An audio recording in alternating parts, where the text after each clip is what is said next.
first time? Okay, so we have like 2 Ted that had already been here before, I assume. So have you been here before? Okay, good. So that means you're doing something good. So those of you that are coming here for the first time, welcome to Solution Innovation District. And those of you that are returning, we're happy to have you back. My name is Chinwe Okoli. I lead the team here at Solution Innovation District. So today is the second day, and officially the first physical day for our SHAP program. Yeah, it's SHAP, right? SHAP, SID Home Acceleration Program, that's SHAP. So, and like you already know, this program is for you. It was designed for you. When I say you, I mean innovation hubs in Anambra State and institutions in Anambra State that is planning to or trying to start supporting startup ideas on campus. So some of you that came from universities or polytechnics or colleges of education, yes, we know that you've not been doing business incubation, but as part of the effort of the government to actually build a thriving innovation ecosystem, we're engaging with tertiary institutions so that you can start supporting startup ideas deliberately from your campuses, because nowhere in the world has bigger clusters of young people than the institutions. So that's actually why it's important that that starts happening. A few months ago, we had a stakeholder engagement session with the heads of the institutions here at SID. In fact, we had one where the UNDP was also present, and those were some of the issues we discussed. So we are progressing that, and you being part of this capacity building is one of the steps in that direction. Then the innovation hubs that are here, many of you have not been doing any business incubation program. Most of you have been either doing digital skills training or some sort of providing solutions, building solutions for whomever needs it. But startup programming hasn't quite been part of what you've been doing. And for us to really build a thriving innovation ecosystem in Anambra State, it's important that the hubs start, as part of their program, start supporting startups through business incubation programs. So that's the 2 key reasons for this program. So we welcome all of you. We welcome all of you. As you may already be aware, the Governor, Professor Charles Chukwumasoludo, established the Solution Innovation District because he wants to deliberately build an ecosystem for innovation to thrive in this state, deliberately. So he first established the Office of Special Advisor to the Governor on Innovation and Business Incubation, and then appointed me as a Special Advisor, and then established the Solution Innovation District. And here, where we are, is our temporary office. If you've been following the news, you know that the governor has now relocated to the new government house. You know that, right? The new government house is called the Lighthouse Oka. So the old government house, which is this one right across here, has now been dedicated to become the permanent site of Solution Innovation District.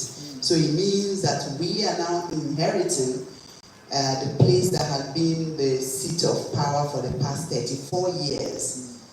If nothing else tells you the commitment of this administration to pushing innovation, I think that should. So what this means is not just that go there, my office will be there. No, that's not the essence. There's a reason behind the name district. When you see Solution Innovation District, we could have called it Solution Innovation Hub, Abby, or Solution Innovation Center, or anything. But there's a reason there's a district there. That district means that it's been designed to become a place, a whole area that will have streets and all of that, but a whole area that will be known for everything technology, everything innovation, everything in that space. Like I would like to, like I explained it to people in Igbo, I say it will become our war technology. Just like so that's why there's a district there. So now the old government house, which is 13.7 hectares of land space, of course it's not greenfield, it's brownfield, Abby. So that whole area is now being redesigned. The master plan of the redesign is done. So meaning now that the government first of all started by building the very first structure in the master plan. So if you're moving that way, that structure you see across the road, that is the innovation building that the government is building. Now we are open to getting investors that will take up the various buildings according to the master plan. But while that is going on, while people are erecting structures, the places that used to house the government, that used to be the governor's office, the protocol, chief protocols, all those offices, SSG's offices, are now open for companies to come and take up. You understand? So they come and take it, whether it's on lease or rent or whatever, but to now start locating there. The plan is to attract companies in the tech space down to Anambra, and they have offices there. And then to have startups that grow out of Anambra have offices there. And to have startups from elsewhere come and have. So over time it becomes a cluster for everybody and every company that is doing something in technology, whether they were groomed in Anambra or they were attracted into Anambra. So it's a very, very big project for us, and having the hubs capable of supporting startups would actually help in pushing that agenda. So that's why we're doing this program. A lot of hubs are not doing business incubation because it's not a very, somebody in our engagement, one person said they are not doing it because there's no money there. So, well, there could be money there if you get a successful startup that exits, right, in the future. But that patience is what a lot of people don't have, right? And that's why a lot of hubs are not doing it. But the essence of this program is for you to understand that other companies, other organizations, can support your hub to grow startups. But you need to position your hub for that kind of support. So yesterday, the second class you had was on hub sustainability and all of that. And the lady that handled that program is someone I've known at least for the past probably 8 years in the innovation ecosystem. So she's a partnership officer for AfriLabs. And AfriLabs is the network of hubs across Africa. So she pulls in funds for AfriLabs. She pulls in funds in millions of euros and millions of thousands. So we carefully selected people for this program who would teach you not what they read, but what they know and what they practice every day. So the essence of this, you're not doing business incubation because you think there's no money there. But what if you get an organization that gives you $100,000 and say incubate 20 startups? Another one gives you $500,000 and say incubate. You understand my point? So there are opportunities out there, but how are you positioning? For instance, we're working with MasterCard and the UNDP. There's a program they call Young Africa Innovate. It's being done here in Anambra. We've passed the first stage. Now the second stage, in fact, they are starting sometime towards the end of this month. They're going to be hosting, here will be the location. The first time we used Unizik. Here will now be the location for the next one. Guess what? They had a hard time finding a hub in Anambra that can implement that program. Because at UNDP is not by who knows who. It's by what are you capable of doing? What have you done? Show us your track record. So, and they pay well. For instance, the facilitators that worked in that program, if they should tell me how much they were paid for one day class. You understand the point? So that kind of money came into Anambra. We pulled it in, but hey, which hub will handle it? It became a problem.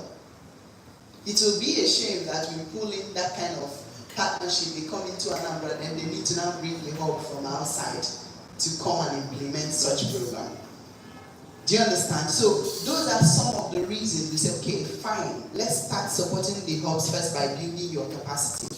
A few years ago when I was at Raw Nigeria, at the University of Nigeria. That was Raw Nigeria Hub. Facebook did this kind of program for us. They brought us, we went to Lagos and we underwent this kind of program for 1 week. So, but now we added a few things beyond what they taught us then, knowing where we are, the stage of our hubs. So that sustainability class you did is because it's important for you to know how to position, brand your hub, how to, and where to look. Because nobody will come and dash you money because you exist. You understand the kind of thing? You need to have, I mean, it's a win-win. Anybody that is trying to, any organization that has a grant or whatever, is a win-win. So how are you positioning your hub to be that prime grant attractor, if I would say, all those things. So we carefully designed this program for the benefit of that business you're doing as a hub, and then to build your capacity to be able to support new ideas that will come out of Anambra State, because all of you are very important in this ecosystem that we're trying to build. The startups that will occupy the innovation district will all come from you. But by the way, where is the yellow fan on? Yeah? Where are my people? SID team, why are all the fans off? Please sort that out. Thank you. So, alright, back to what I was saying. So this program was designed for you as a hub and for the ecosystem that you work in. We want to deliberately build a vibrant ecosystem right here. So I think the next class we have Madam Adele. She came in very, very, very early. She's ready for you. She's here to teach you exactly what she knows how to do, how to brand. I know what you learn here, you can even apply it beyond the hubs, right? You can apply it even in your own private business. You can apply it to your own self. You don't have a limit to where you apply it, but please don't forget to apply it to the hubs. That is the primary reason we're doing this. So this is just me welcoming all of you to Solution Innovation District. Just like we say here, the team is building sustainable hubs, powering startups, and transforming Anambra. So all of you are key stakeholders in this transformative journey of the innovation ecosystem we are on. Okay. Sometimes we have a program, we're looking for people that can implement it right here, hubs that probably have done that kind of thing. Then we have to go outside because you can't prove that you have done, that kind of. So we want to build your capacity to support the ecosystem better and to attract opportunities from out of Anambra into Anambra State. That's what this is about. So feel free. You don't need to know everything. After all, if we thought that you knew everything, we wouldn't have invited you. So whether you know it, or you know one or two, or you know some, you don't know all, or you don't even know at all, please, that's the whole essence of this session. Feel free, ask questions. Don't say that your question may not be correct, or people ask all of them. The ones we have answers for, the ones that our facilitators have answers for, we will answer. The ones we don't have answers to, maybe we will now take it as assignments and then provide the answers when we have. So please, let it be as interactive as possible. Open your mind, learn as much as you can, okay? And at the end of the day, if you will have further suggestions, we are open to it. So thank you very much and welcome to the Solution Innovation District. Thank you. Thank you so much. Now please let's jam our hands together for her, please. Thank you. I appreciate it. Okay, please, without further ado, please permit us to just step outside and have a photograph with her because she might be stepping out for one or two. So please, don't talk about we commence